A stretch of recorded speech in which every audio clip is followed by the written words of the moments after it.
دیکھیے، انسانوں کی اکثریت تو ان پر مشتمل ہے جو بے حس ہوتے ہیں اور غبی ہوتے ہیں۔ جو ہو جائے ڈھیٹ انسان، کسی چیز کی کوئی خاص، بس اپنی فکر ہے، اپنے بطن اور فرج کے تقاضے ہیں، مال جمع کرنا ہے، اس سے آگے کوئی اور فکر نہیں، کوئی سوچ نہیں، کوئی احساسات نہیں۔ کسی کے دل پر کیا بیت رہی ہے ہمیں کیا، وہ جانے۔ کوئی بھوکا ہے ہمیں کیا، ہم کسی کے ذمہ دار تو نہیں، لا ابالی۔ جیسے آ چکا ہے پچھلی صورت میں، من بخل واستغنی استغنا۔ ان لوگوں کو چھوڑ دیجئے تو ایک اقلیت انسانوں کی ایسی ہوتی ہے جن کے لیے میں دو لفظ اب استعمال کر رہا ہوں، ذہین اور حساس۔ ذہین اور حساس لوگوں میں قبض اور بسط کی کیفیت، یہ مختلف سائیکلز ہیں جو آتی رہتی ہیں۔ کبھی طبیعت میں پشمردگی ہے، دل بجھا ہوا سا ہے، کچھ نا امیدی سی ہے، خود اپنے اوپر اعتماد کی کمی محسوس ہو رہی ہے، مجھ میں صلاحیت نہیں ہے، میں کچھ نہیں کر سکتا، اب تک جو کچھ کیا اسباب بھی ہے، امنگ بھی ہے، امید بھی ہے، روشن پہلو نظر آ رہے ہیں۔ قبض کی کیفیت میں تاریک پہلو نظر آتے ہیں، مایوسی کے پہلو نظر آتے ہیں، پیسیمزم کی کیفیت، اور یہ جو بسط کی کیفیت ہے اس میں روشن پہلو۔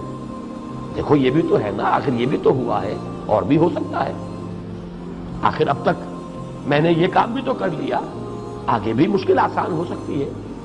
یہ دو کیفیات ہیں قبض اور بسط کی، جن کو کہ صوفیاء کرام نے یہ اصطلاحات، یہ عنوان دیے، قبض اور بسط۔ جتنی انسان کے اندر حساسیت کی کیفیت زیادہ ہوگی، ذہانت زیادہ ہوگی، اتنا ہی یہ جو ویوز ہیں اس کی ایمپلیٹیوڈ زیادہ ہوتی ہے۔ کم ذہین انسان ہے، کم حساس ہے، آئیں گے تو صحیح ہے، لیکن یہ کہ وہ ویو جو ہے اس کا ایمپلیٹیوڈ جو ہے اس کے اندر اوپر اور نیچے کی کیفیت زیادہ نہیں ہوگی۔ لیکن جتنا یہ معاملہ بڑھتا ہے، یہ جو ویو ہے اس کے ایمپلیٹیوڈ بڑھتا چلا جاتا ہے۔ لیکن نارمل انسان کا معاملہ یہ ہے کہ یہ حدود کے اندر رہے، اسی کی ایک کیفیت جو ہے اب نارمل جب ہو جاتا ہے، یہی ہے جو جدید ہماری جو سائیکولوجیکل میڈیسن ہے اس میں اسے مینیکس ڈپریسو سائیکوسس کہا جاتا ہے۔ مایوسی ہوئی تو اتنی ہوئی کہ جیسے کمر ٹوٹ کر رہ گئی، اور اسی ڈپریشن میں ہوتی ہیں خودکشیاں، خودکشی کر جاتا ہے ڈپریشن، کچھ روشن پہلو نظر ہی نہیں آ رہا۔ اور جب کیفیت ہوتی ہے انشراح کی تو آدمی خوب بھاگ رہا ہے، دوڑ رہا ہے، امنگ ہے، محنت ہے، دوڑ رہا ہے، امیدیں ہیں، اب ہر چیز کا روشن پہلو نظر آ رہا ہے۔ عجیب ہے یہ۔ اصل میں مجھے کچھ تجربہ بھی ہوا ہے، ہمارے خاندان میں بھی یہ مرض موجود رہا۔ میرے والد مرحوم کافی طویل عرصے اس مینیک ڈپریسو سائیکوسس کے مریض رہے۔ کچھ ہوتا ہے یہ معاملہ، ویسے بھی شاید ہمارا خاندان جو ہے اس کیٹیگری میں آتا ہے جس میں ذہانت نسبتاً کچھ زیادہ ہے، حساسیت بھی نسبتاً کچھ زیادہ ہے۔ یہ دوسری بات ہے کہ کوئی شخص جو ہے یہ فلسفے کے طور پر اختیار کر لے کہ اپنے آپ کو ڈھیٹ بنا لینا ہے، یہ فلسفہ بھی بن سکتا ہے۔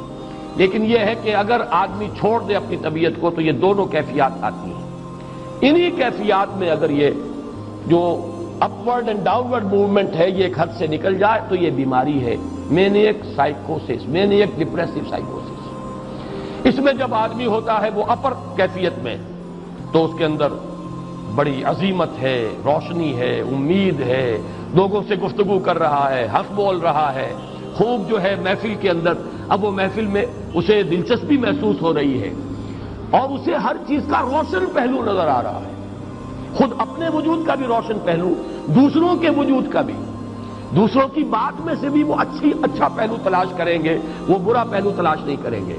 جب دوسری کیفیت ہے ڈپریشن کی، ہر ایک کی بات میں کوئی برائی نظر آئے گی، کوئی اس کی نیت کا فطور ہے، کوئی فساد ہے، کوئی یہ جو ہے بدنیتی کے ساتھ یہ بات کر رہا ہے، کوئی خیر کہیں ہے ہی نہیں، برائی ہی برائی ہے، مایوسی ہی مایوسی ہے، بدلی ہی بدلی۔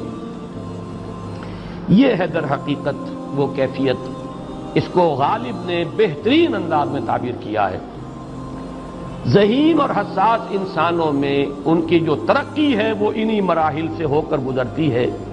ہر قبض کے بعد جب بسط آتا ہے تو آگے ترقی ہوتی ہے۔ جس کو آپ کہتے ہیں بائی لیپس اینڈ باؤنس، آدمی جو ہے چھلانگ لگاتا ہے، گویا کہ ایک درجہ جو پہلے تھا اس سے آگے درجہ انسان کا جو ہے اس سے بلندر پوزیشن پر انسان پہنچتا ہے۔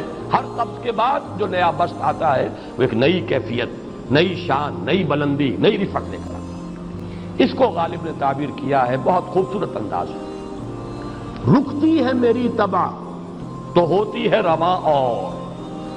یہ ہے وہ معاملہ جو ان آیات مبارکہ کے پس منظر میں ہے۔ اسی لیے اب میں آپ کو اس کا حوالہ دے رہا ہوں، تفسیر مظہری میں قاضی ثناء اللہ پانی پتی رحمت اللہ علیہ نے بہت عمدہ بات فرمائی ہے کہ حالت قبض اگر کسی شخص پر طاری ہو تو اس حال میں اکسیر کا درجہ رکھتی ہے یہ سورہ مبارکہ، اس لیے کہ یہ نازل ہوئی ہے محمد الرسول اللہ صلی اللہ علیہ وسلم پر اسی حالت قبض میں۔ اس میں اب اللہ تعالیٰ فرما رہے ہیں والضحیٰ، قسم ہے دن کے دھوپ چڑھنے کے وقت کی، واللیل اذا سجا، اور قسم ہے رات کی جبکہ وہ چھا جائے یا ساکن ہو جائے، سجا کے دونوں معنی سکون۔ ما ودعک ربک وما قلی، آپ کے رب نے آپ کو رخصت نہیں کیا ہے، نہ ہی وہ آپ سے ناراض ہوا ہے۔ وللآخرۃ خیر لک من الاولی، اور اس کے بعد جو وقت آئے گا اس قبض کے بعد وہ پہلی سے بھی بہتر ہوگا۔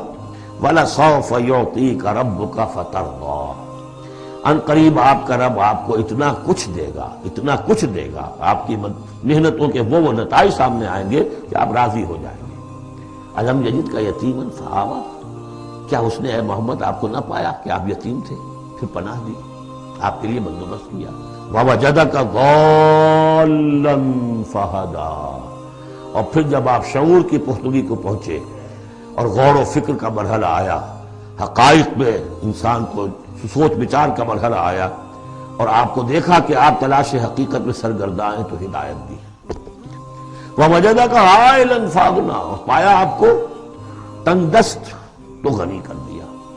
فَأَمَّا الْيَتِيمَ فَلَا تَقْهَرْ، ہم نے آپ کو یتیم پایا پناہ دی، اب آپ بھی یتیم کے سرپرستی کیجئے، کسی یتیم کو اس کے اوپر کوئی جبر نہ ہو، سختی نہ ہو۔